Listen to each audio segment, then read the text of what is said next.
Hi everyone, I am Dr. Sahithya. Welcome back to my channel Honisha. So today in this video, we are going to learn about the structure of the lungs.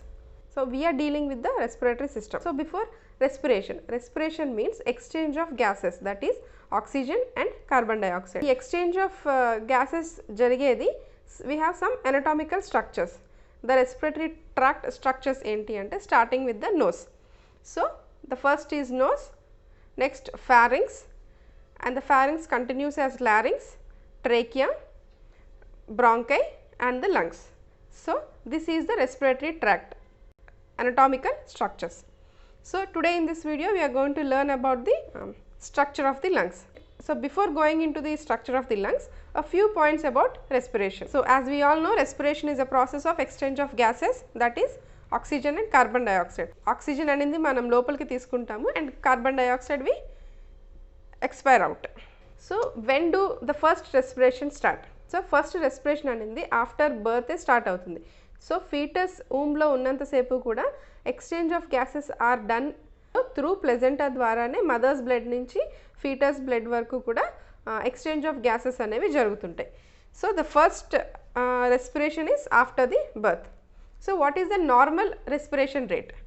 So normal respiration rate చూసుకునేసరికి అడల్ట్స్లో 12 to 20 breaths per minute and in newborn 30 to 60 breaths per minute. So next coming to the types of respiration. Ante what are the types of respiration? We have external respiration and internal respiration. So what is external respiration? So external respiration is exchange of gases, that is oxygen and carbon dioxide in between lungs and the blood. So carbon dioxide and oxygen exchanges in between the lungs and the blood. So this is external respiration. And what is internal respiration? So internal respiration is exchange of gases between blood and the tissue. So this is internal respiration. So external is from the lungs to the blood and internal is from the blood to the tissues. This is external and internal respirations. And next is phases of respiration. So what are the phases of respiration? One is inspiration, second is expiration. So inspiration means what we take in, the air which enters into the lungs from the atmosphere is inspiration. So expiration is leaving out the air. So this is inspiration and expiration. So another point enti ante during respiration, inspiration is active and expiration is passive. So now coming to the functional anatomy of the respiratory tract.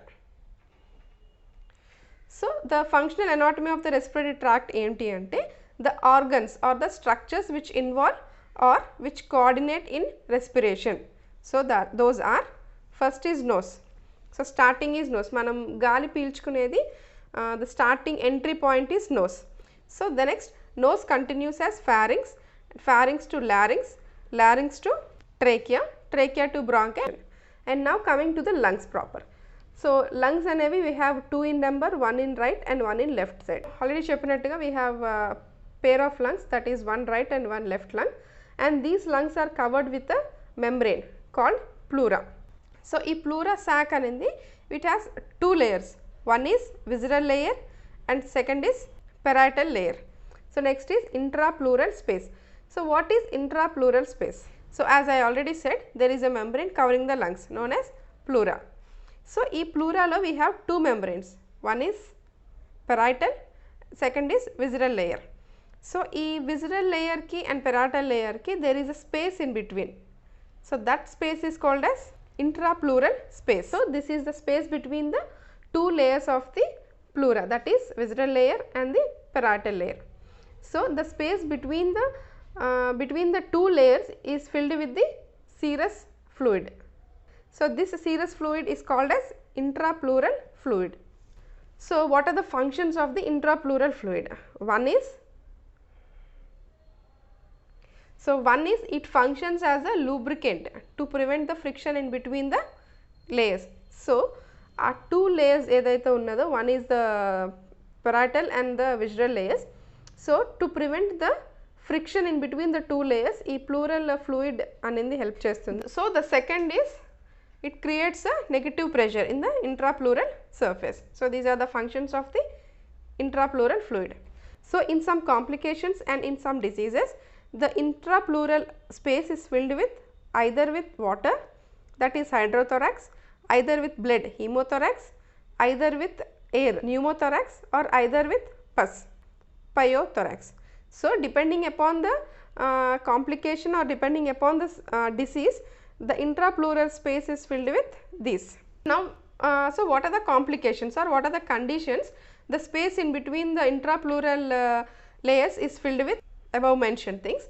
So, one is in severe pneumonia, in asthmatic conditions, and in congestive heart failure, and in some of the cancers, chronic smoking, TB, cirrhosis of the liver. So, these are the some complications in which the serous fluid is replaced either with the water, air, blood or pus. So, in this video I am just giving you an outline of the respiratory tract. So, in coming videos I will discuss in detail. So, ee respiratory tract anindi kuda it is divided into two, that is upper respiratory tract and lower respiratory tract. So, what are the structures, what are the anatomical structures which comes? So, the upper respiratory tract includes the nose up to vocal cords. So, vocal cords are nothing but that is the mucous membranes folds of the larynx, and the lower respiratory tract includes trachea, bronchi and the lungs. So, this is the upper respiratory tract and the lower respiratory tract. So, now coming to the respiratory unit. So, what is respiratory unit? So, respiratory unit is defined as the structural and functional unit of the lung. Structure of the respiratory unit starting from the bronchioles. So, before that I will give a small introduction about the bronchial tracheobronchial tree. So, the respiratory tract lo we have the nose, pharynx, larynx, trachea, bronchi and the lungs. The trachea and the bronchi we combinedly call it as tracheobronchial tree, and that trachea bifurcates into two, that is primary bronchi called right and left bronchi. So, we have two bronchi. So, each primary bronchus enters the lungs and divides into secondary bronchi, and this secondary bronchi divides into tertiary bronchi. So, trachea divides into two primary bronchi, and this primary bronchi is again divided into secondary bronchi, and secondary bronchi is divided into tertiary bronchi. So, in the right lung there are 10 tertiary bronchi, and in the left lung we have 8 tertiary bronchi. So, secondary bronchi అనేవి they divide to form tertiary bronchi. So, this tertiary bronchi divide several times with reduction in length and diameter into many generations of bronchioles. So, when the diameter of the bronchioles becomes 1 mm or less, it is called as a terminal bronchiole. This terminal bronchiole continues or divides into respiratory bronchioles which have a diameter of 0.5 mm. So, the last division is the respiratory bronchioles, that is 0.5 mm. So, this is the tracheobronchial tree. Trachea to primary bronchi to secondary bronchi, secondary to tertiary. So, tertiary 10 on right and 8 tertiary bronchi on the left lung, then tertiary into several small bronchioles and the terminal bronchioles. Next is respiratory bronchioles, which is 0.5 mm in thickness. And now coming to the non-respiratory functions of the respiratory tract. So, I am just giving the headlines. In coming videos we will discuss in detail. So, first is olfaction, that is the smell sensation with the nose. The second is vocalization, that is talking. The third is prevention of the dust particles. Fourth is defense mechanism. Then maintenance of the water balance, like regulation of the body temperature, regulation of the acid base balance, anticoagulant function and synthesis of the hormonal substances. These are all non-respiratory functions of the respiratory tract. So, this is a small introduction. Now, we are going to see the structure of the lung. Lungs occupy the major part in the thoracic cavity and a little space to the heart, and the two lungs, right and the left lungs, are separated by a mediastinum. So, now coming to the features of the lung is in conical shape. It has an apex in the upper part, a base resting on the diaphragm.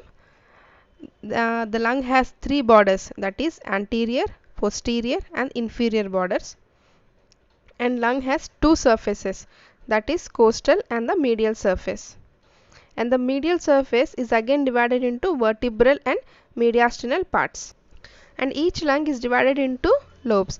The right lung is divided into three lobes, that is upper, middle and lower, by two fissures, that is oblique fissure and horizontal fissure. And the left lung is divided into two lobes by an oblique fissure. So the shape and the borders of the lungs are these. And now coming to the differences. So the right lung is different from the left lung. Like the right lung has three lobes and two fissures. The left lung has two lobes and one fissure. The right lung anterior border is straight, whereas the left lung it has some interrupted due to the cardiac notch. And weight is also different. Right lung weighs up to 700 grams and the left lung weighs to 600 grams. And the left lung is longer and narrower, whereas the right lung is shorter and broader. So these are the small differences between the right and the left lung. And now coming to the arterial supply. So the arterial supply is from the bronchial arteries. Onto the right side, the right side of the lung, it has one bronchial artery, and the left side they are two bronchial arteries. So this is the arterial supply to the lungs. We are doing a series in the respiratory system. This is a very small introduction to respiratory tract and the structure of the lungs. So in the coming videos we are going to discuss in detail. If you like the video, please do subscribe to my channel and like the video. If you have any doubts, you can comment me below.